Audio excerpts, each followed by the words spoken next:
Hey guys, welcome to Juicy Tea, where I read out the best stories on Reddit, so you don't have to. The funny, shocking, and satisfyingly juicy. So sue me. Can do. Today's story comes from the ProRevenge subreddit, posted by Forsaken Salad 1623. I originally posted the story in MaliciousCompliance, and a few were saying it'd be great in r/NuclearRevenge. So, to the story, I'm a veteran who was injured in Iraq. I only mention this because it's important to the story. I worked for this company. I say company, but in reality, it was a guy who owned a few businesses and he was the richest person in a very small town. Background: I chose a military career path that I figured I would enjoy, and since I love working on things, I became a mechanic. It offered a great sign-on bonus. I went through basic, only ever spending money on necessities, so I saved up quite a lot. And I saved even more through advanced training. By the time I was done with both, I still had half my sign-on bonus and almost an entire year's pay in my bank account. At my age at the time, most would have splurged, but I invested in the stock market, Bitcoin, and paid off my parents' house. Long story short, when I discharged, I was pretty comfortable, even after a nasty divorce. After my divorce, I worked to recover what I'd lost, and then just to keep busy. After a decade of this, I decided to set roots in a small town since it'd be nice and quiet. I bought a small house and saw a help wanted sign at the local lube shop. I figured it'd be simple work for me and would cover my few expenses. I grabbed an application from the office, getting all kinds of looks from the townies. I'm 6'3", and since I discharged from the military, I stopped cutting my hair and shaving. Also, I have one full sleeve. Most people cross the street instead of walk past.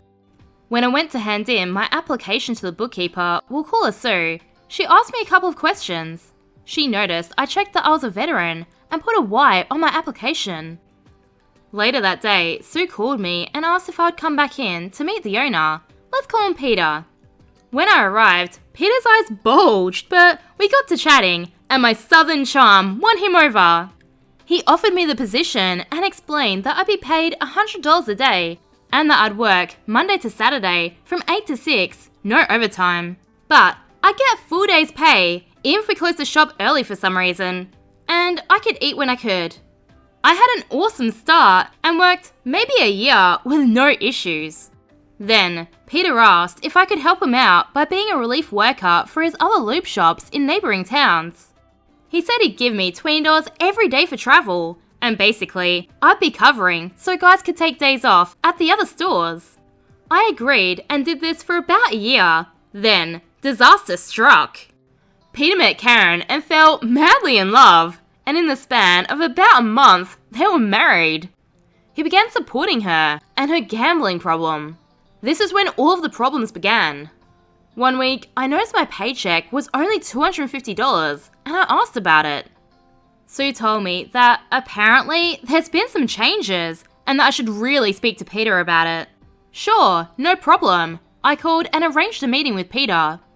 He showed up with Karen in tow, and when I asked him why my pay was short, he told me it was because of the bad weather and how us closing early affected the business. I would have let it go at that because Peter was a nice guy, but Karen decided to speak. It isn't very fair for us to have to pay you for a full day if you don't work the full 10 hours. I said that would be true if I wasn't on a negotiated day rate and that I got paid for each day I worked, not hourly. That's why I don't get paid 19 hours of overtime each week.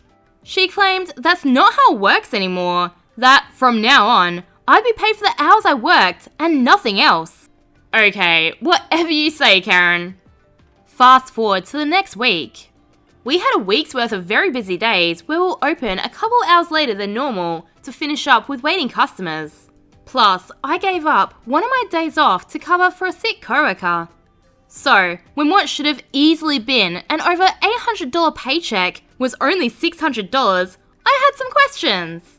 I called Peter and asked him what was going on. I only got paid $600.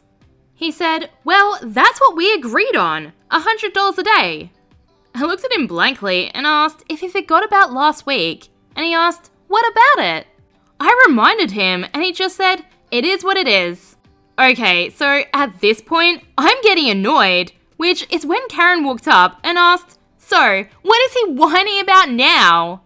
I looked at her coldly and said, "Well, I worked 80 hours last week, and you only paid me $600. She looked at me and said, "You're a contracted laborer, and you agreed to $100 per day, so why would we pay you more than that?" I looked at Peter and asked, "Is that how it is?" And he just said, "You heard the lady." I went home and convinced myself that I was only working to cover a few of my living expenses, and anyway, the job isn't that hard. The only other options in this small town would be assembling sheds or slinging chickens at the chicken plant. The next week, one of the guys I worked with got yelled at in front of customers by Karen about what she claimed was an OSHA violation. She claimed that as part owner of the company, it is her responsibility to ensure that all OSHA regulations are met. His apparent violation was him wearing tinted safety glasses. Now, this is BS. The bays face east-west, and with how the cars pulled in, the top workers got the sun during the day, and the pit workers got it in the evening. I shook my head as I walked in, and like a T-Rex in a dinosaur movie, it attracted Karen's attention. She shouted at me, "You got something to say, dog?" I just kept walking. I told Sue she needed to have a long talk with Peter before Karen's mouth wrote checks he'd have to cash. And she said, "I just keep the books, don't involve me." So this behaviour went on for another year, and finally, I'm at my limit. On the day I started my malicious compliance, I was in a very bad mood. I had woken up to the news that a good friend of mine, who was responsible for me surviving Iraq, had been taken out by a drunk driver. Not wanting to deal with anyone, I told the shop I'd be working in the pit all day, and to just let me be. These guys had been working with me for a few years now, and knew something was up. I never once thought that this would be a day that I would need to deal with Karen, since I was working at the furthest shop from the main shop, and it was in the opposite direction of the casinos. But I wasn't so lucky. Or maybe I was. Peter and Karen showed up. She stormed into the pit and screamed for Peter to come look at the mess. I had no idea what she was talking about because I always kept the pit spotless and would clean as I worked, whereas a lot of the others would clean at the end of the day. Her complaint was about the oil filters we would use in the day being stacked on my waste drums for easy access, so I wouldn't have to wait for the top guys to hand me filters. I did this all the time, and Peter knew about it and never cared. He came down, looked around, and told me, like he was talking to a teenager, "Clean up this pigsty." I shook my head and said, "Today's not the day, Peter. Move on and take her with you." This apparently infuriated Karen, who, of course, thought it was the utmost disrespect to her and Peter. He told me if I didn't like it, I am free to leave, so I left. Now, don't freak out, this story isn't over yet. This was just the first flap of the butterfly wings that started a massive storm. The next day, Peter called me and asked me to swing by the main store on my way home. I thought he was going to apologise about the day before, and figured one of the other guys might have told him why I was so on edge. No, that was not what this was about. Peter was calling me in to inform me that for the next 6 months, I'd be on probation for my actions, and for 6 months, I'd only be paid $50 a day, and I wouldn't receive the normal $20 a day for driving to the other shops. I asked if he was serious, and if he'd seriously considered what he was doing. This is when Peter let his true colours shine. He told me that I'm lucky I wasn't fired for my constant disrespect towards him and Karen. How, if he didn't pity me for being a struggling disabled veteran, I never once discussed my money with anyone I worked with. Why Peter thought I was broke and desperate was solely based on my appearance from what I could tell. He would have fired me a long time ago. Something inside me snapped, and I just started laughing. He asked me what I thought was so funny. I stood to my full height, stepped to him like a drill sergeant about to give some multiple counselling, and said, "You should reconsider your life choices and who you choose to go into business with." Peter then said, "What are you going to do? Sue me or something? Go ahead, if you think you can afford to. What do you get from the VA? Like $1,000 a month? I know how badly you need this job." It wasn't my plan, but it kicked in my malicious compliance, and I'll always be a soldier going to war. That day, I called a labour lawyer, paid the $3,000 retainer, and started my lawsuit for unsafe work environment, unpaid overtime, and minimum wage violations. All while continuing to work for him. It was glorious, but still not enough. It took about the 6 months of my probation for the lawyer to get the paperwork together and filed, slowly rolling it out on my request.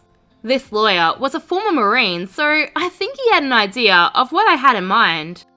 After everything was ready, my lawyer filed the paperwork, and Peter and Karen were served at the main store while I was at work. They read the paperwork, and the server for my lawyer stuck around to witness what I knew would be coming. When they read that I was suing them, Karen and Peter flipped. Peter shouted, "I should kick your butt, you ungrateful piece of poo!" And Karen screamed, "You're effing fired, you pussy! I bet you weren't even really in the military." My lawyer's server recorded everything and gave it to my lawyer, who added to the lawsuit unlawful termination because it's illegal to fire an employee because they're suing you. The next day, I opened up my own lube shop car wash combo and started recruiting my former co-workers at a higher pay plus commission. They also wanted to jump in on the lawsuit, and my lawyer was more than happy to add them to it.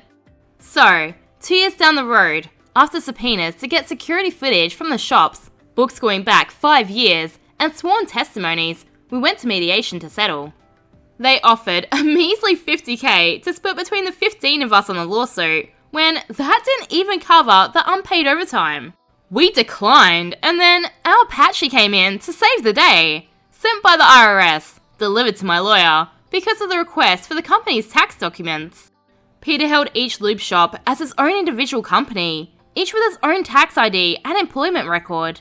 Peter and Karen thought it'd be a smart move to file for a tax credit for employing a veteran at each of the 6 shops.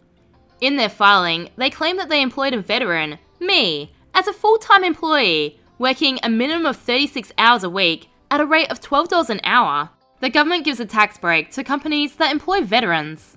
At the next mediation, my lawyer presented the reports to the mediator and their lawyer, and after a quick 20-minute discussion, Peter and Karen came back and agreed to settle at our request of $400,000 in unpaid overtime to be split between the 15 of us, all legal fees, plus a personal settlement for the unlawful termination suit of $20,000 for each shop where I was listed as an employee, as well as unpaid wages for the 6 months that I was only paid $5 an hour.